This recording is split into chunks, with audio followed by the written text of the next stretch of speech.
All right, we're back, continuing our exclusive interview with Nobel Prize-winning economist Joseph Stiglitz. I do want to ask you about the administration and how they're doing. I mean, you've given advice to the Obama administration. If you had to give them a grade right now, Professor Stiglitz, what would you give them? Well, I always grade on the curve, and well, that makes this a very easy test because what went up before wasn't very good. So you'd have to give them an A+ or A double plus. But it is a curve. It's rating on the curve. There are some real difficulties in assessing various parts of the program. I've been very critical. I thought the stimulus package was not designed well and was too small. Was that because they couldn't get a better package through? That's politics. Right. I thought the mortgage program was a move in the right direction, but they needed to do something about the millions of homes underwater, write down the principle. Difficult to get through Congress, but they didn't push it as hard as I think they should have pushed it. And the most disappointing thing is the way they've handled the problem of resuscitating the banks. The fact is... And you've been very critical. Yeah, that's right. I mean, it's cost American taxpayers billions and billions more than it should have. Does it frustrate you then when you see headlines like Goldman reporting record profits, and we have a story about them making $100 million a day, you know, record time they've had that in the quarter? Yeah. Does it kind of tick you off? Basically, well, we gave them the money on terms that were outrageous. You know, the Congressional Oversight Panel looked at the terms and said, quite frankly, we got cheated.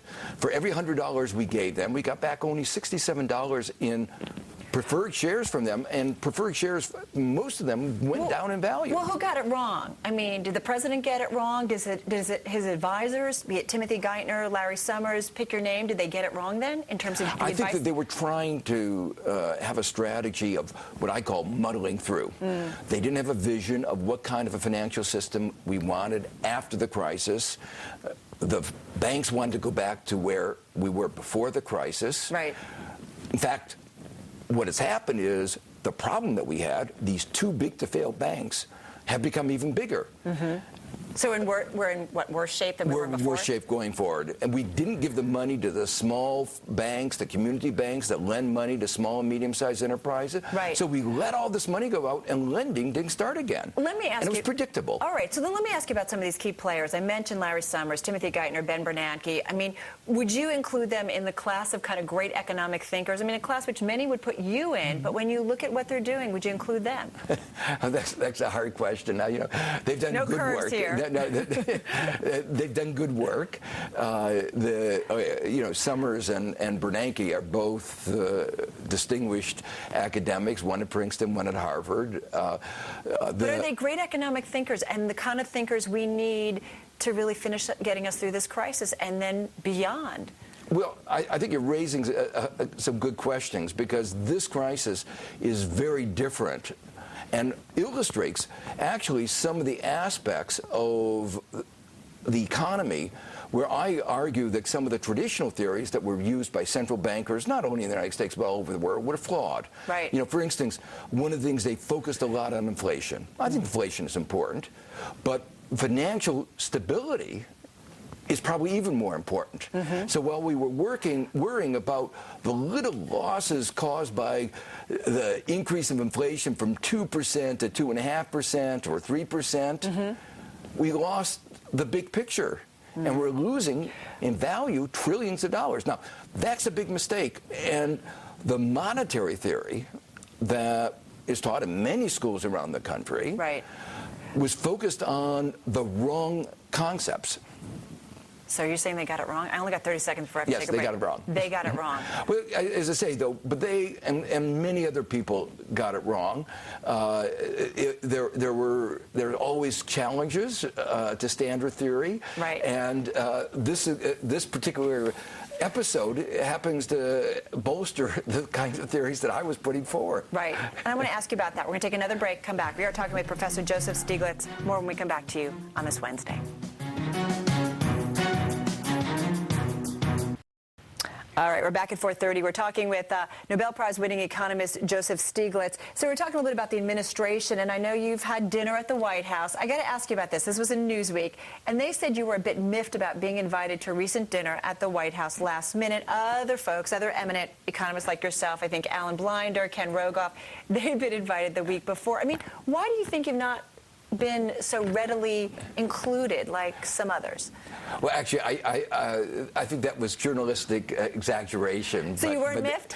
Well, you know, it was nice to get invited. Right. The question, of course, was why then? Why not on a more regular basis? Who is he listening to? And it's not just me. I mean, the question is there are other people who've been critics of the administration's bank bailout policies, of the mortgage policy. Do you think that's why maybe they're not reaching out to you more, because you have been critical of stimulus, of the financial bailout? Probably. You know, everybody is sort of two minds of these things. You like to say that I'm open to criticism, but those who are pushing a particular policy don't want to, quote, confuse the president with other views. And this is, you know, when I was chairman of the Council of Economic Advisors, you could see this going on all the time. You want to shape the information the president gets. Because, quite frankly, you're often, especially in this crisis, going into uncharted territories. Right. You're making judgment calls. There's not certainty. Right. But there are arguments based on better models and worse models. Those who push for deregulation. All right, you're talking about Larry Summers there, and I should point out, there's, you know, people report about an ongoing rivalry between you. May not be on the solidest ground. Yeah. Maybe they've learned the lesson, but maybe the models in their framework and the intellectual framework has some flaws. Well, Professor Stiglitz, what opinion do you think the administration is missing by not maybe including you more?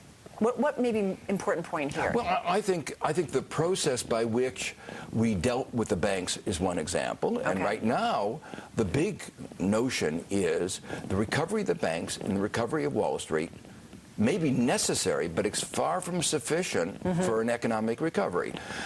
People from the economics team and from administration said they were surprised at how high the unemployment rate has gone. Right. I thought it was going to go as high as it's been, and so did many of the other people that were those who had predicted the problems. It's just that those who were the optimists didn't see the bubble, keep seeing the victory around the corner prematurely. Well, that makes me worried. I'm a taxpayer, I'm a voter, and I'm worrying, you know, what has the administration, what are they missing now? Well, I think what the real concern is this, what you might call movement into malaise. That is to say, we may have hit the bottom, but no one thinks we're going to have a V-shaped. And the real question is, how do you go from the bottom and recover as quickly as you can, rather than the long, protracted U-shaped? And that's where the attention ought to be focused right now. Rather but than it's not, is it? No, they're saying things are all better. Look at the banks are right, you've got covers of magazines, the recession, it's over. Like, everything's good again.